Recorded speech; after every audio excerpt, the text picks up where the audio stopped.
बिस्मिल्लाहिर्रहमानिर्रहीम। अस्सलामु अलैकुम वरहमतुल्लाहि वबरकातुहू। हम बिस्तरी की शुरुआत और इख्तिताम। हम बिस्तरी कैसे करनी चाहिए? हम बिस्तरी का तरीका। मोहतरम नाजरीन, आज की इस वीडियो में हम आपको बीवी से हम बिस्तरी करने का जो एक मुकम्मल इस्लामी तरीका है, कुरान और हदीस की रोशनी में आपके साथ शेयर करेंगे। और इस वीडियो में बताया जाएगा कि हम बिस्तरी करने के क्या और कौन से आदाब हैं जिनकी पैरवी करना ज़रूरी है, और बीवी से हम बिस्तरी के दौरान ऐसी कौन सी चीज़ें हैं जिनकी शरीयत हमें इजाज़त नहीं देती, और किन बातों का हमें ख्याल रखना चाहिए। कौन से ऐसे काम हैं जो हमें हम बिस्तरी के वक्त नहीं करने चाहिए, जो हमारे लिए नुकसानदेह भी हो सकते हैं।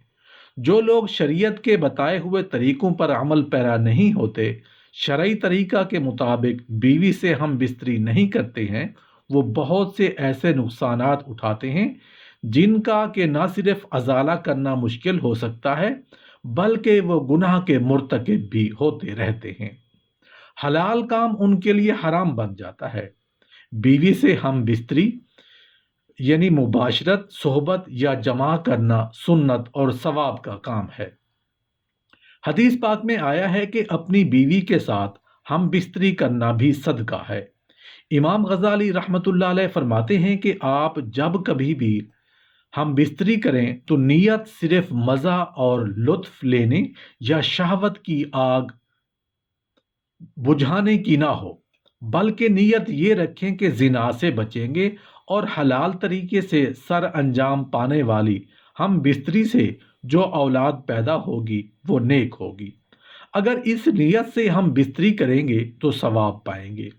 बीवी से हम बिस्तरी से पहले वुज़ू कर लेने में बहुत सारे फ़ायदे हैं, और हम बिस्तरी से पहले खुशबू लगाना सुन्नत है।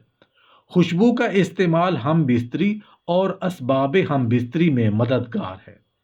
शौहर को चाहिए कि अपनी बीवी पर जानवरों की तरह ना गिरे। उम्मुल मोमिनीन सैयदा आयशा सिद्दीका रज़ियल्लाहु अन्हा से मरवी है कि रसूलुल्लाह सल्लल्लाहु अलैहि वसल्लम ने फरमाया, शौहर अपनी बीवी के साथ उसको बहलाने के लिए उसके हाथ पकड़ता है तो अल्लाह उसके लिए एक नेकी लिख देता है। जब शौहर हम बिस्तरी के लिए अपनी बीवी के गले में हाथ डालता है तो उसके हक में 10 नेकियां लिख दी जाती हैं, और जब बीवी से हम बिस्तरी करता है तो दुनिया और जो कुछ उसमें है उन सब से बेहतर है। शौहर को चाहिए कि हम बिस्तरी से पहले खुद बेचैन ना हो जाए, अपने आप पर पूरा इत्मीनान रखे, जल्दबाजी ना करे। पहले बीवी से प्यार भरी गुफ्तगू करे, फिर बोसो किनार के जरिए उसे हम बिस्तरी के लिए आमादा करे। उस दौरान दिल ही दिल में दुआ पढ़े। जब शौहर से हम बिस्तरी का इरादा कर ले तो बरहना होने से पहले एक मर्तबा सूरह अखलास ज़रूर पढ़ ले। हम बिस्तरी हमेशा तन्हाई में करे और ऐसी जगह करे जहां किसी की अचानक आंख खुलने का खतरा ना हो। उस वक्त कमरे में अंधेरा कर ले, रोशनी में हरगिज हम बिस्तरी ना करें। अचानक से बीवी का हाथ पकड़कर किसी रूम में ले जाना और दरवाज़ा बंद कर लेना और लोगों को मालूम हो जाए कि हम बिस्तरी करने के लिए ऐसा किया है, तो ऐसा करना मकरूह है। जहां पर कुरान पाक की कोई आयत किसी चीज़ पर लिखी हुई हो, अगरचे ऊपर शीशा वगैरह भी हो, जब तक उस पर कपड़े का गिलाफ न डाल लें, वहां हम बिस्तरी करना या बरहना होना बेअदबी है। जो बच्चा समझता हो और दूसरों के सामने बयान कर सकता हो, उसके सामने हम बिस्तरी करना मकरूह तारीमी है। किसी की 2 बीवियां हों तो एक बीवी से दूसरी बीवी के सामने हम बिस्तरी करना जायज़ नहीं। इसके अलावा नशे की हालत में हम बिस्तरी ना करें, वरना पैदा होने वाली औलाद किसी भी बीमारी का शिकार हो सकती है, और औलाद अपाहज, लूली और लंगड़ी जो है वो भी पैदा हो सकती है। हम बिस्तरी के वक्त किबले की तरफ मुंह या पीठ करना मकरूह और खिलाफ अदब है। इस बात का हमेशा ख्याल रखें कि जब भी हम बिस्तरी यानी मुबाशरत का इरादा करें تو یہ معلوم کر لیں کہ کہیں بیوی کو حیض تو نہیں ہے۔ بیوی سے صاف صاف پوچھ لیں۔ بیوی کی بھی ذمہ داری ہے کہ وہ اگر حیض میں ہو تو بلا جھجک اپنے شوہر کو اس کے بارے میں آگاہ کر دے۔ اگر بیوی حالت حیض میں ہو تو ہرگز ہرگز ہم بستری نہ کریں۔ ان ایام میں ہم بستری کرنا بہت بڑا گناہ ہے۔ بیوی اگر کسی پریشانی سے یا بیماری میں مبتلا ہو تب بھی ہم بستری نہیں کرنی چاہیے۔ اس کی صحت کا خیال رکھنا شوہر کی اولین ذمہ داری ہے۔ محترم ناظرین، کبھی بھی کھڑے ہو کر ہم بستری نہ کیا کریں، کیونکہ یہ جانوروں کی خصلت اور جانوروں کا طریقہ ہے۔ اور بیٹھ کر بھی ہم بستری نہ کیا کریں، کیونکہ یہ میاں بیوی دونوں کے لیے نقصان دہ ہے۔ ہم بستری کے دوران گفتگو بھی نہ کیا کریں۔ ہمیشہ بالکل خاموش گوئی اور اطمینان کے ساتھ اس شرعی فریضہ سے لطف حاصل کیا جائے تو نہ صرف اندرونی خوشی محسوس ہوگی بلکہ ثواب بھی ہوگا۔ اتباع فرماتے ہیں کہ ہم بستری کے دوران بات چیت کرنا مکروہ ہے۔ بچے گونگے یا توتلے ہونے کا خطرہ ہے۔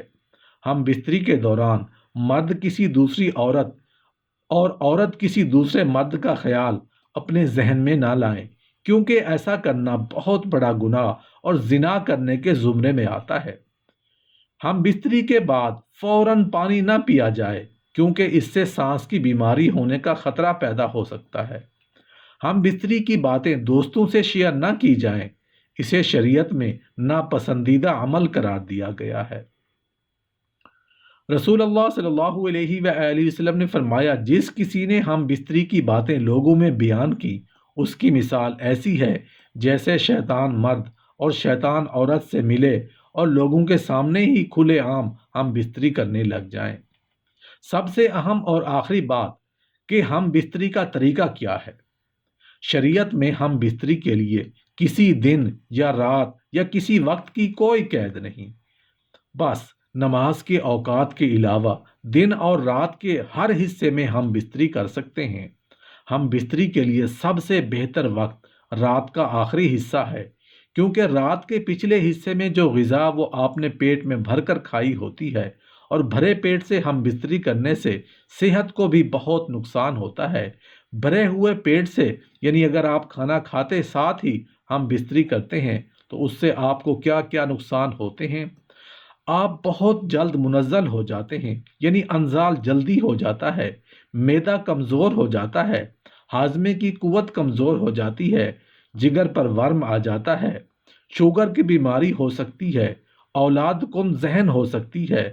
رات کے پہلے حصے میں ہم بستری کرنا مکروہ ہے۔ ہم بستری کے بعد پوری رات ناپاکی کی حالت میں آپ کو سونا پڑے گا۔ بعض علماء نے شب جمعہ یعنی جمعہ کی رات اور جمعہ کا دن ہم بستری کرنے کو مستحب کہا ہے۔ اذان اور نماز کے وقت میں ہم بستری نہیں کرنی چاہیے کہ اس سے اولاد نافرمان پیدا ہوگی۔ ہر مہینے کی چاند رات یعنی چاند کی 15ویں شب اور چاند کے مہینے کی آخری شب ہم بستری کرنا مکروہ ہے۔ ان راتوں میں ہم بستری کے وقت شیطان ہوتا ہے۔ محترم ناظرین، یہ ہم بستری کا طریقہ ہم بستری سے پہلے، ہم بستری کے دوران اور ہم بستری کے بعد کے کچھ ضروری آداب اور کچھ کرنے اور کچھ نہ کرنے والی چیزیں تھیں جو ہم نے آپ کے ساتھ شیئر کی ہیں۔ آپ نے ثواب کی نیت سے اپنے دوستوں کے ساتھ ضرور شیئر کیجیے گا۔ اللہ پاک عمل کرنے کی توفیق عطا فرمائے۔